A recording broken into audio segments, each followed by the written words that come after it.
Wow, mengejutkan para pelaku pasar di mana akhirnya Bank Indonesia justru menurunkan suku bunganya sebesar 25 basis poin. Ini di luar dari ekspektasi seluruh instansi dan juga lembaga yang dihimpun oleh redaksi CNBC Indonesia di mana 15 instansi dan lembaga meramalkan atau memproyeksikan Bank Indonesia tidak akan menurunkan suku bunganya, tapi ternyata menurunkan suku bunganya.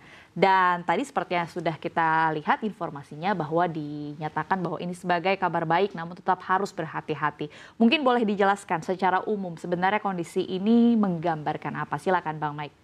Iya, kalau dilihat kemarin memang banyak orang yang terkejut ya dengan keputusan ini karena kalau dari polling yang dihimpun CNBC Indonesia saja 15 itu semuanya menyatakan hold gitu. 100%. 100% gitu. Nggak ada yang membayangkan ini akan diturunkan. Walaupun sebenarnya kalau kita lihat beberapa bulan lalu ketika BI menurunkan suku bunga acuan sekitar bulan September itu memang disampaikan kalau ada ruang penurunan suku bunga ke depannya. Cuman belum tentu timingnya kapan. Nah, cuman bergerak ke sini kondisi kan makin lama agak semakin rumit nih ya.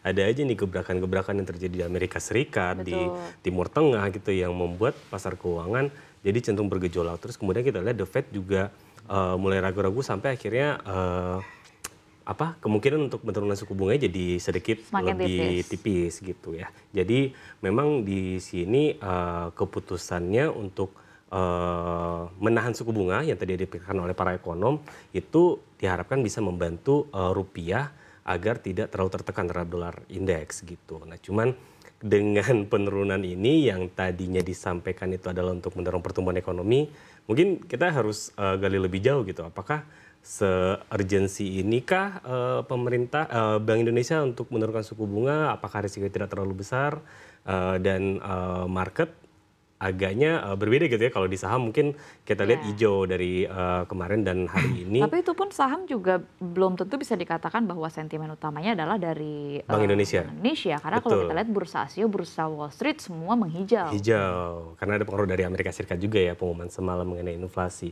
Dan di sisi lain rupiah juga kita lihat justru malah melemah gitu. Oke, baik.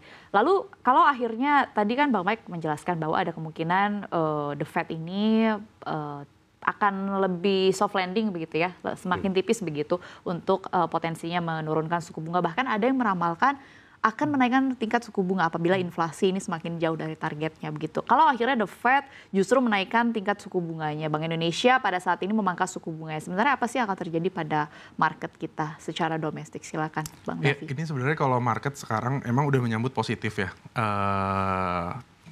Agak pas memang momentumnya sama BI Rate kemarin. Cuma kalau dilihat lagi memang ada faktor dari pengumuman inflasi di AS. Karena kalau kita ngelihat si BI Rate ini memang agaknya ekspektasi pasar memang agak mengejutkan.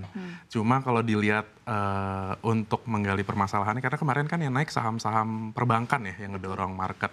Nah ini kalau kita lihat permasalahan likuiditasnya masih ada nih. Walaupun BI Rate-nya turun, kayaknya cost of fund kayak tadi beberapa bankir sempat menyebut kalau si likuiditas ini masih akan bermasalah di tahun ini.